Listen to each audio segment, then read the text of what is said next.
Welcome to Venture in the South. These are the stories of innovation and success in the southern U.S. that make money, have fun, and do good. Welcome back to Venture in the South, a podcast about angel investing in the southeastern United States. On this week's episode, I'm your host, Paul, and I'm here with John Harbison. John is a very experienced and nationally renowned angel investor, active in the Angel Capital Association and other things, and wanted to give John the chance to meet the audience and tell us a few things that he has learned over the years, and specifically to tell us a bit about the Angel Funders Report from the Angel Capital Association. So, John, welcome to the show. Thank you. Thank you for having me. Well, it's great to have you here. Thanks for taking the time to teach us about this stuff. I thought maybe we would start with just a quick intro to you and your background so that people who aren't familiar can get to know you a little bit. Okay, sure. So I've been rattling around for quite a number of years now. First 20 years of my career was in management consulting of one of the big firms. And the last 25 years, I've been in the entrepreneurial world, both as an investor and as a founder on both sides of the equation. I've helped start some companies myself. Example, one of those that we started back in 2002. By 2010, to $800 million of revenue. So that was the world's first blind spot detection radar on the side of your car. So if your car is beeping and buzzing at you and you're about to kill yourself going a lane change, you have me to blame for that. So I've been on both sides of the thing. As an angel investor, I got started over 20 years ago. I've put probably about 65 different companies I've invested in over the years. I joined Tech Coast Angels in 2003 and went through a series of roles there. I was their chairman at one point. And in the last 6 years, I've been on the Angel Capital Association board. And in the last couple of years, the chair of the Data Analytics Committee, which is the part of ACA that tries to make sense of all of this. I think having been at this for a while, I'm a better investor than I was 25 years ago. But if I rely on my own learnings and my own mistakes, I'll have to wait till I'm about 180 before I know what I'm doing. So one of the things we've been trying to do broadly at ACA, and certainly specifically in this data analytics initiative, is to try to pull lessons learned from the data that help us all become better angel investors. So that's kind of our theme. We do a bunch of things at ACA. We have a series of courses that are available on various topics. We also, with the Data Analytics Committee, we publish monthly a specific insight on some topic of interest that helps us become better investors. We've been doing that for 5 years, so there are over 60 of those that are published and all available. Once a year, we summarize those in an annual report, so put all 12 in one report in one place, so you can have a record there and a PDF. We publish every year, as you know, the Angel Funders Report. We've been doing that for 6 or 7 years, and it's really become the main summary of this asset class in terms of what's happening in this asset class and what are the trends and what are the things to look for. And so we gather data from about 70 companies like Venture South, angel groups that are members of the ACA, and we collect data on those investments. There are approximately 1,000 investments a year. We also collect data on the exits and shutdowns in a year, so we gain insights on that, on kind of what works and what doesn't work. So we kind of publish all of that. So the whole idea here is we're trying to create information that helps us become better investors. The Angel Funders Report, it's now being finalized and it's going to be published in early August. It will be published. Last year we got it out in November, so we're improving on our cycle time there. Next year, we hope to get it out even earlier than early August, maybe by the end of June. That's a little bit about the background of what we're doing.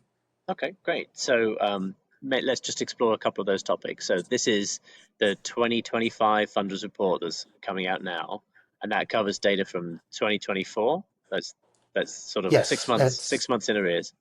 Okay, and just remind us again who the data comes from. So there are approximately 70 groups, 70 4 groups, I think, this past year provided data. And so they're both large groups and small groups across the whole country. There are a few Canadian groups in there, so it does cover kind of North America. And if any of those groups do invest outside of North America, those transactions are obviously captured, but the bulk of the transactions are in the US and Canada. And it ranges from a small group that might make a handful of investments in a year to one of the larger groups that might make 50 or 60 investments in a year. So it covers quite a bit, and they're totally spread across the whole country. So it is a representative sample. It includes pretty much all of the larger groups that are part of the ACA universe, and many of the smaller groups as well. So we can make some observations on, group structure and size and age and what kinds of patterns we see and all those kinds of things.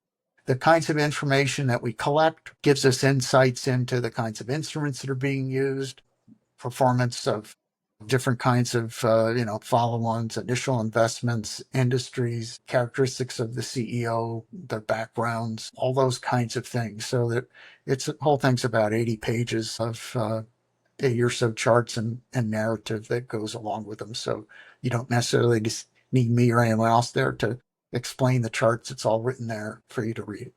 Yeah, so it covers a wide range of deals and a wide range of subjects within the deals, not just the fact there was an investment, the structure, the terms, the valuations, the board structure, and all of the other nitty gritty of the deal terms as well, right?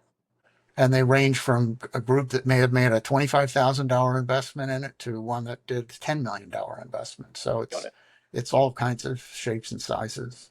So it's a pretty good representative sample of the kinds of investments that angel groups are making, which is probably a pretty good proxy for the angel space in general, although maybe there are some variations that aren't captured perhaps on individual deals. Yeah, there are groups themselves. Some are in the classic angel model of a network where individual angels make direct investments in the company. Some are ones that are operating through a fund, and some are ones that are a network that also have funds and do it in combined. So we talk about in the thing the difference of those kinds of groups and how they're all doing and what those kinds of trends are. Okay, got it. So it's a snapshot into how the angel industry works, as well as the actual investments that are being made into the startup. So you get a 2-for-1, I guess, on the types of data you're looking at. Yeah. Okay, got it. And you mentioned you've been doing this for a few years, so this is the fifth or sixth or so, I think, in the sequence. So at this point, you've got a pretty good data set going back a few years. That's, I think, useful kind of longitudinal data as well, right? Yeah, and the charts and graphs and stuff we have there where we have time series data, we look for trends. So it's usually not just a snapshot of this year. It's really comparing this year to the last 5 years or so. Well, I know it's the middle of the year, but I'm still pretty impressed that you've managed to get that data and crunch it this early in the year, given how hard it is to get information from people. I'm impressed that you've been able to get that level of data from angel groups across the country in such a timely way.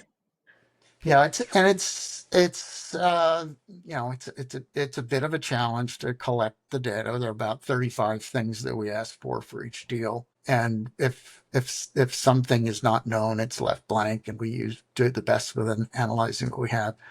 And some of the groups that have staff that it's a little easier for them to do it than the ones some other just all volunteers trying to do it. Yeah. The groups do it all different ways to collect it. One of the challenges of certainly those that are operating in the network mode, there really isn't a single point of contact in a group that knows all that information for every deal, because it's a lot of individual transactions with individual members. So it's sometimes a little hard to collect that information. Everyone's doing it differently. We send the information out in an Excel sheet that you can fill out. This year, we're doing it also in an online form that you can do and come back to when you don't have information, fill it in later on. So we think that'll make it easier for some groups, like what we do at TCA Venture Group. We take the questions plus some questions that we ask our portfolio companies that aren't in the ACA question base. We put that into a SurveyMonkey form and we send that to our CEOs and ask them to fill it out. And we found that that was a more efficient and accurate way to collect the information than to try to get that information from the deal lead or some other source within the angel community. It's somehow often hard to answer those kinds of questions.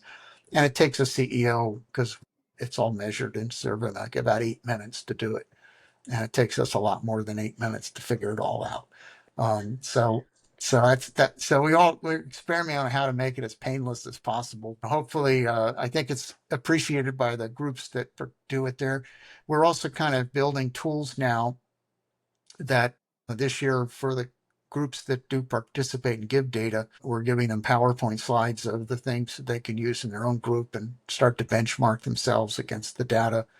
And we're actually working on a tool that will create a subset of those charts and actually compare your group to the overall average on a series of different dimensions, which we think will be helpful to groups that do participate in the whole effort. Yeah, I get a tremendous amount of value out of it, both on the kind of market investment practice and also on the what do angel groups actually do and what does a good angel group look like side of the data. So I get a lot of value out of it for sure. And I'm sure other people do too. From your perspective, what are the key takeaways from the 2025 report that you might like to highlight? Well, first of all, the overall level investment is down 6% from last year, which was down about 35% from the previous year. So we are in a cycle of down cycle, which is typical of angel investing. Total investment from those 70 or so companies.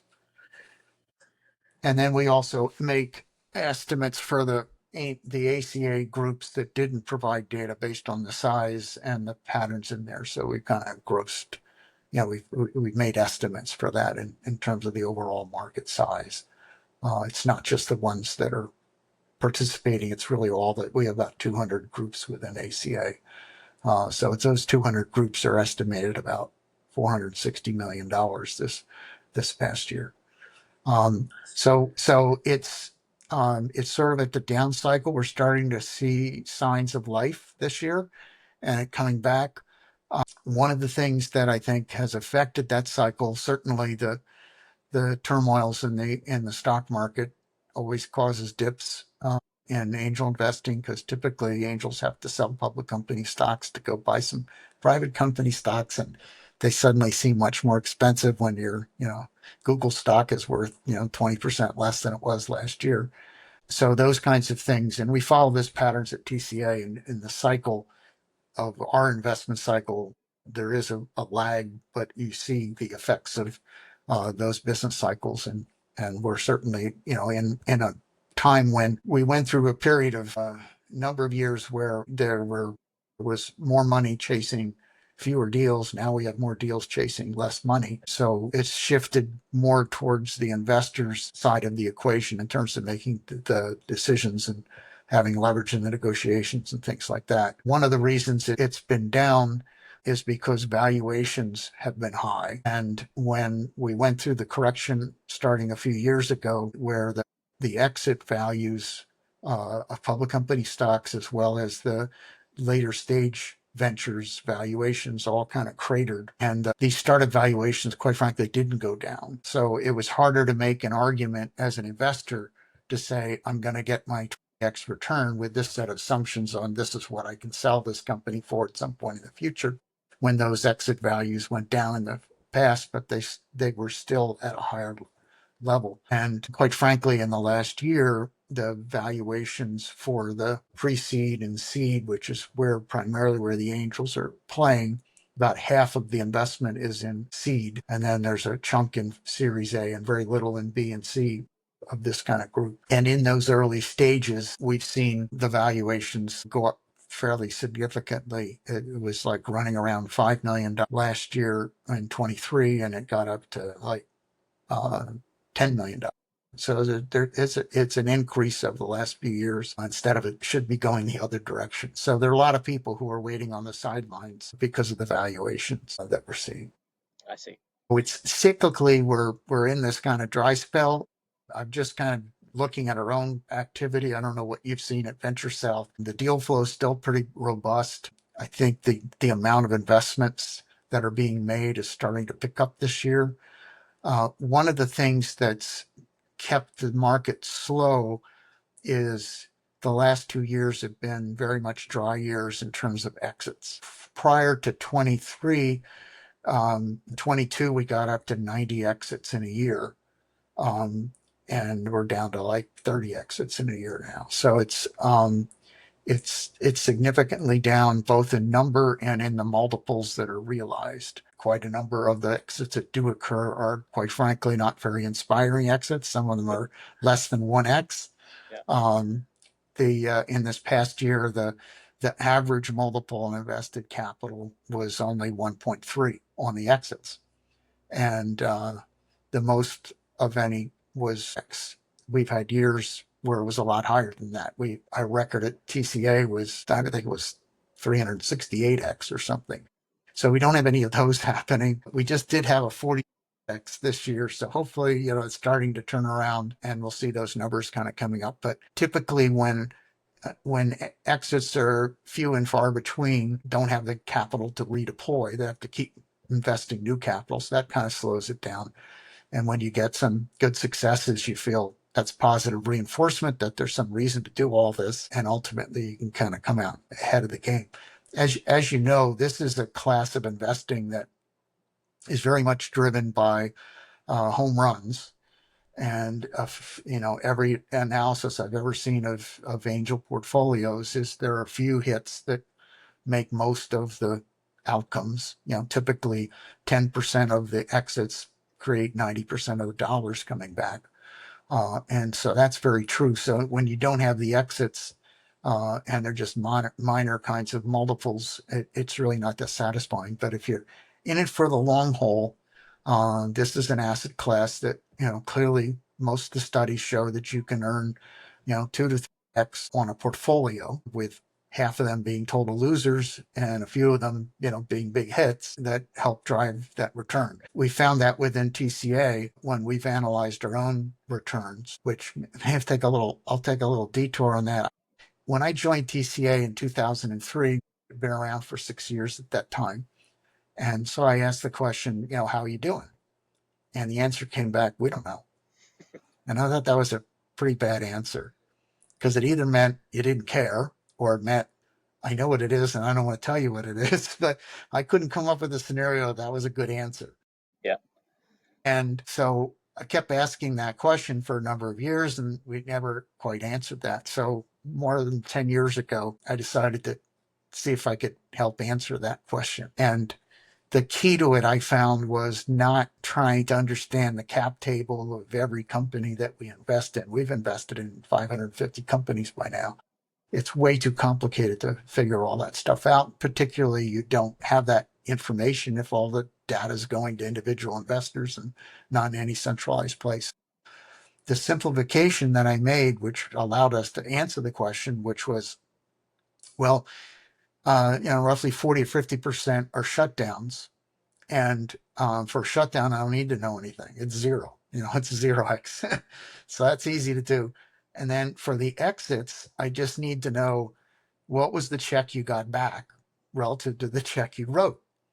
And so I had to find somebody who was in the deal to be able to answer that question. And then when they did, we fortunately were capturing along the way how much we invested. So I could, look at that multiple against the investment, start to look at the returns. And so by doing that,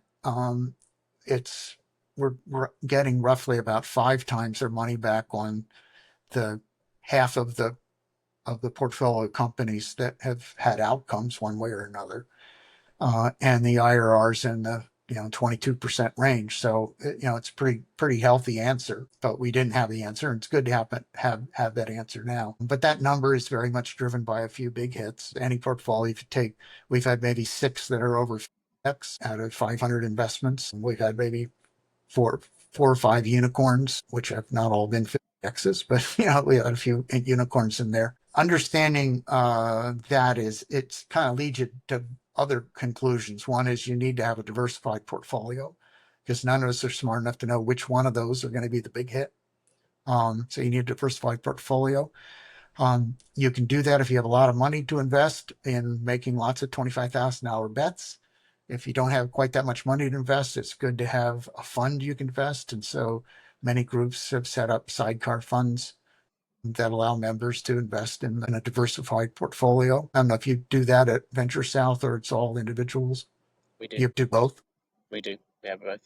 So it's a good way for investors to quickly get some diversification. So that's a kind of another kind of lesson learned out of the whole thing. The other thing for lessons learned of it is it's really important as you go into this asset class to have the right set of expectations for what's going to happen, because you have to be very patient.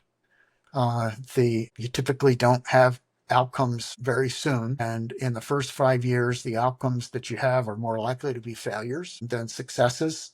So you can get pretty discouraged by that. So when people say it takes like 5 years before it starts to turn around. So for instance, with that same portfolio, if you invested in all those TCA deals, after 5 years, you would have gotten back 1x. And after 10 years, you got up to about 4 or 5x. But after 5 years, you say, I'm not very good at this. Eventually, it does kind of work itself out. So when people say, well, I'm going to dip my toe in the water, I'm going to invest in 2 or 3 deals, and then I'm going to wait and see how they do. I said, life's too short. First of all, you're not going to really know how you're going to do for a while. It may be 15 years before you know how those first 3 are going to work. And most likely you're going to hear the bad news before you hear the good news. So you're going to conclude you're bad at it. And that's not necessarily the right conclusion. So it's really important, to have patience as you kind of go through thinking about all this. So anyway, those are a couple detours. In terms of the trends that we're seeing in the AFR, the capital does tend to concentrate in the earliest stages. Most of our investment is at the seed stage. The valuations, as I said, are diverging a little bit. They're going up in some of the earlier, flat or going down still in some of the later stage valuations. The investment amounts that are done by each group, they vary anywhere from 25,000 up to 10 million for a specific deal. But the amounts that the groups themselves are doing have started to come back, but they're lower than they were at some points in the past.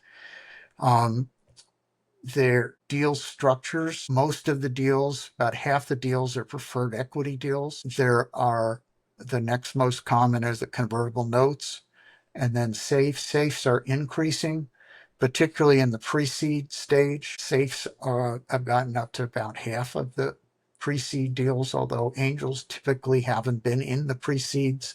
The pre-seeds tend to be more the accelerators that are playing in that space, and the angels do less in the pre-seeds. So the safes that angel groups are doing tend to be in the pre-seeds. There's some of those that are still in the seed stage, but safes are pretty unusual as you get into Series A and beyond.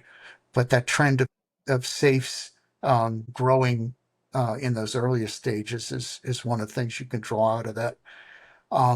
In terms of the firepower, the groups that have a hybrid model of both the network and funds are deploying greater amounts of capital. And one of the things that does tend to unleash when a group decides to add a fund option is it doesn't necessarily cannibalize the individual investments. People don't just suddenly say, I'm going to stop making the individual investments and put it all in a fund. Some people do that, but what generally happens is the amount of investment per individual member goes up because they like to have more choices and more options. One of the things that's growing is the amount of syndication that's going on. Very few deals are fully funded by the angel group that's the lead on the round. So whether that group helps in the syndication or whether the entrepreneur just approaches multiple sources of capital, syndication is very relevant. And so as more syndication occurs, we're finding that the amounts of capital being raised can be greater and fill those rounds, and rounds can get done more quickly. I think in general, most groups are becoming more efficient and trying to get their due diligence done in a short amount of time. And that's really important. Those that haven't are becoming less relevant because entrepreneurs don't have the patience to wait for us. One of the things that we found at TCA a few years ago, we did a strategic assessment of ourselves back in 2019. And one of the criticisms was we took too long to make decisions. And so we said we need to fix that. So we changed it to setting an objective that we set up funds, and then we set an objective that if in within 30 days of your presenting to us, we will give you a decision on the fund. And then subsequent to that, there will be individual investors that will make decisions, but you'll know kind of where you are. And that can be as much as $500,000 just from the fund. And that kind of opened up a bunch of people who came back and said, okay, now you guys are a little more friendly to deal with. So, we were doing 3 to 6 months for some deals. It just took forever. So getting compressing down the time frame was important. One of the things that the Angel Funders Report highlighted was we asked the question of, do you have board representation or do you have observers on the board? And it's really quite scary. That number's going in the wrong direction. In 2022, 34% of the deals had representation, and that's down to, I think, 22% or 23% in 24. And that's not a good trend because one of the analysis that we've done, one of our groups, Central Texas Angel Network, looked at all of their deals and looked at their returns that they got when they had somebody on the board and compared it to the deals where they didn't have somebody on the board. And the multiple realized was 8 times higher for the ones which had a board member. So it was, it's a pretty dramatic difference, and there have been other kinds of stuff. So it is concerning. And one of the reasons for that is when angel groups are not writing big enough checks, we don't get a board seat. If rounds are, $1 to $4 million and we're writing $250,000 investments, you don't get a board seat for that. So the more we can do to bring more capital to bear against individual companies, the more likely we can get a board seat. And it's really in the company's best interest because we are showing that we are adding value through those board seats because there's a lot of help in the mentoring and guidance. One of the things that most of the more mature groups kind of pride themselves in is that we're bringing smart money, not dumb money. And there's a whole network effect of advice and counsel and mentoring that you can get. And so I think the ones that we're able to put some people on the board that do that, we are becoming more efficient about finding the right angel for each company too. One of the things we put in the Angel Funder report every year is we have certain articles that are dealing with trends. One of the articles that I found very interesting this year was the efforts that some angel groups are using AI in their process of processing due diligence. And the net of it is that there were 3 groups that were profiled. Queen City Angels, Desert Angels, and TCA Venture Group were all using AI in different ways. All of them used it to make the process more efficient, but it didn't take people out of the decision making. It's still done by people. So one example would be, and Queen City Angels is using AI at the very beginning of the process to develop this set of questions that they need to ask, and then the kinds of expertise they need on a due diligence team to address this company's situation. And they match it against all their members' profiles. And then they suggest that you need a team that does these kinds of things.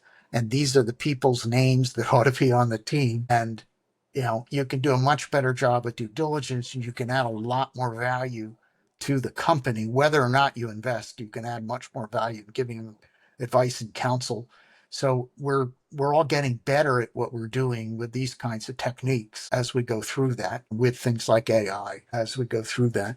So anyway, the governance thing is one of the things that TCA's had, for many years, roughly 400 members. And one of the challenges was always finding, who were the best people to be on the due diligence. It didn't have to be in the screening. You'd have to kind of remember on tribal knowledge that, Paul didn't he used to work in that industry? And those kinds of things. And we weren't always that efficient. There were always people that would admit, I led one deal about 10 years ago, and it turns out in one of the other chapters of TCA, there was somebody who was very powerfully connected in the industry. And I didn't know that at the time we were doing the due diligence. And fortunately, I found that out about 6 months later and brought him in as an advisor, and he helped the company. But, you can miss those things. So AI can help in doing that kind of activity. We look at the characteristics of the entrepreneur, and like what kind of background they have, whether they have experience as a CEO, what kind of ethnic background, with that sort of diversity, male and female, those kinds of things. And so the report shows trends on those things. There's generally progress, but only about 15% of the CEOs are of non-white ethnic background. So there's still room for improvement there. We have about 3/4 male, a quarter female, and that hasn't really budged a whole lot in 5 years. So I think there's still some progress that we can make there. But we look at the amounts raised by male CEOs versus female CEOs. Look at the difference by industries, which ones tend to be in which genders and so forth. And we kind of explore all that, but we do that. We look at the sector trends.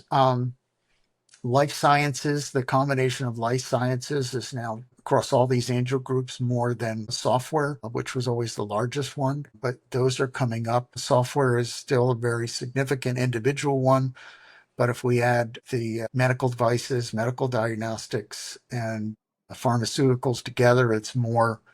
It's like 35% of the total. Software is 20 some percent of the total. But basically, a lot of other industries are all covered. So we talk about the mix by sector and what's the mix of initial and follow-ons by sector and what's the valuations by sector and all those kinds of trends. It's kind of hard to summarize in a conversation, but all those are being covered. One of the trends is in geography. We look at whether the investments are in the angel group's local region versus outside of the group. And there's been a very dramatic change since 2020 when COVID hit. And all of the regions that we cover are now investing more outside the region than they did in 2020. It's pretty remarkable that they're all more. And some of them, it's like 80% outside of the region. Some are only 20% outside of the region. So it varies much by group, but we talk about some of those kinds of trends and what regions tend to look outside of their thing. And obviously what happened when COVID hit, we stopped having physical meetings. And when we stopped having physical meetings, we wanted to keep going forward doing things. So we figured out how to make the presentations virtual and the due diligence virtuals. We got comfortable with that. And so we got into a mode where we didn't feel we really need to be in the same room as the entrepreneur to be able to do a decent job at due diligence and understanding the company. And I think most groups kind of did that. And then when we started crawling out of our cocoon and doing investments again, and we were having physical meetings, companies kept the virtual component going in some kind of a hybrid mode on the terms of the presentations and the interactions and so forth. So for the last 3 years, when I first joined TCA, literally if you applied and your zip code wasn't in Southern California, you got a nice, sorry, try somewhere else, because we were only looking at companies that were there. Even at that time, we still invested about 10% outside of Southern California, but that was mostly through syndicated deals where there was another group leading the deal in whatever the other geography was, and we were just kind of relying on them to be the local mentoring and guidance. But now it's been, 55 plus percent of our investments are outside of Southern California, and that's true for a lot of these angel groups. So the shift towards a more national footprint for everybody is something that's happened. One of the things that's a little different this year is that last year we saw the bigger groups declining the most in terms of their investment. This year, the bigger groups actually did better than some of the smaller groups in terms of their growth. So we look at those kinds of trends. And also some of the younger groups were growing at a higher rate than some of the more mature groups. And this year, some of the larger groups still had, positive growth, whereas some of the smaller ones were kind of shrinking. So there's a lot of variation. It's all over the map. Some groups are, going up 90%, some going down 90%. So there's a lot of volatility, and every group's got its own story of what's going on. But the hybrid groups tend to be the ones that are investing the most, as I said before, and they also tend to be the older ones. The top 20 groups in terms of the amount of investment, have all been around more than 10 years. But some of the highest percentage growth are in relatively new ones that are starting from, they go from 1 million investment to $2 million investment, or 2 to 5, and show a high percentage growth in that. Individuals, the amount that are being invested by members, if you just take the size of deals, how much a group, how much Venture South puts into it, and how many people in Venture South put it in, the amount per individual is gone down a little bit. The, if still the vast majority of the deals have just a handful of investors in it, it's rare that you see 20, 30, 40 investors, even from the larger groups, investing in deals. So even though we got 400 members in TCA, it's rare that we'll see more than 20 investors in any one deal. We did 30 deals overall. And I think that pattern is true when you look at cut across all 70, you can see the distribution there. Obviously, if it's a fund and you got 80 people in the fund, we're not counting that as individual members in the deal, but that's happening there. And those are some of the things I can just think of off the top of my head. You've covered a lot of ground there, John. In terms of That's a lot of subjects what's you going got on through there. within this data. Yeah, no, great, thank you. Yeah. That's a really helpful overview of the kind of the width of the landscape that you guys cover on the data side. I really like the fact that there's some data in there you just can't get in other places. So the exit data and some of the operational sort of group data, you can't get that from PitchBook or Carta or the internet. So it really adds some unique pieces of information and questions to ask there. I also really like the fact that there's a lot of surprises in there. Yeah. Uh, By the way, just for the exits, just so we understand, we call an exit is when you see cash. So when a company gets acquired for stock, it's still an active portfolio company. okay. It's when you start to see cash. And if if it's a total cash buyout, then you know what the multiple is. But let's say we invest $25,000 and the company gives you half stock and half cash, and they give you the equivalent of $50,000 back. Your multiple is 2x, but you've still got money on the table. But it's counted as an exit. If 3 years from now that other half gets to an exit, then we count that at that point and we kind of build it up. So, for instance, the 22x that I mentioned from TCA, the first exit on that was in 2016 for X, and they spun off a separate company, and that separate company got acquired for cash, and so now it's up to 22. So when we talk about exits, it's money that's actually but sometimes some of these companies have subsequent exits later on, but we don't count. And there's some that we get bought out at a very high multiple, but it's still not liquid, so we don't count that as an exit. Yeah. And so that's the way we define the exits. And Yeah. but we do count if you get 50 cents on the dollar back, we still count that as an exit. It's just a 0.5. Yeah. So a portion of these exits, didn't earn their money back, which is not good news, but it's better than getting nothing back. Yeah. Right. Part of the game.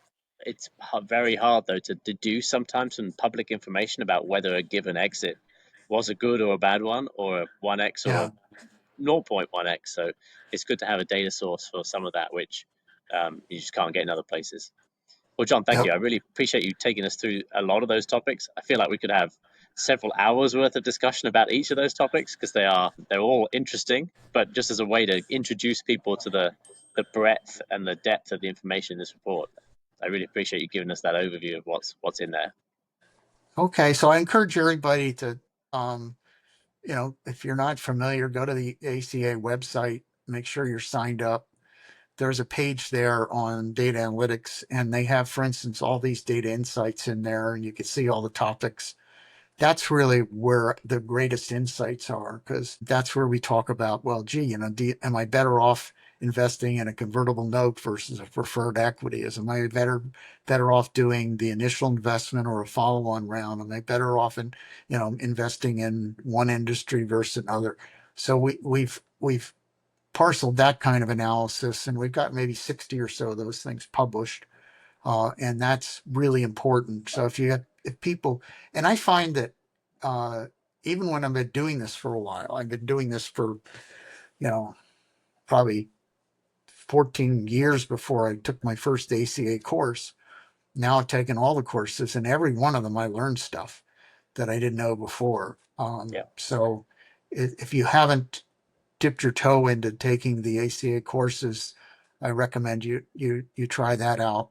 Each course is taught by kind of a world expert in whatever the topic is. So if there's a course on board roles. So if you're going to be a board of directors and you want to know how to be a good board of director member, it's taught by Ron Wiseman, who's got a tremendous amount of expertise on that. And each one of them are taught by people who are experts in their specific field. So, like for instance, Matt Dunbar from your group teaches the one on cap tables, and so he's the kind of world expert on cap tables. So Yes, he those is. kinds of people are the ones teaching it.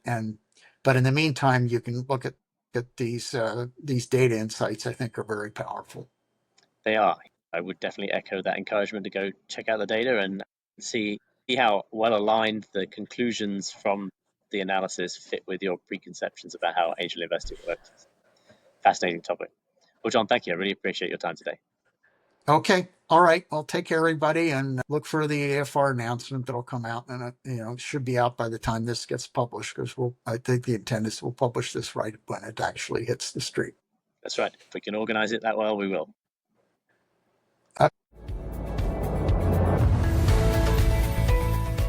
Thank you for listening. Visit us at ventureinthesouth.com for a complete list of previous and future shows.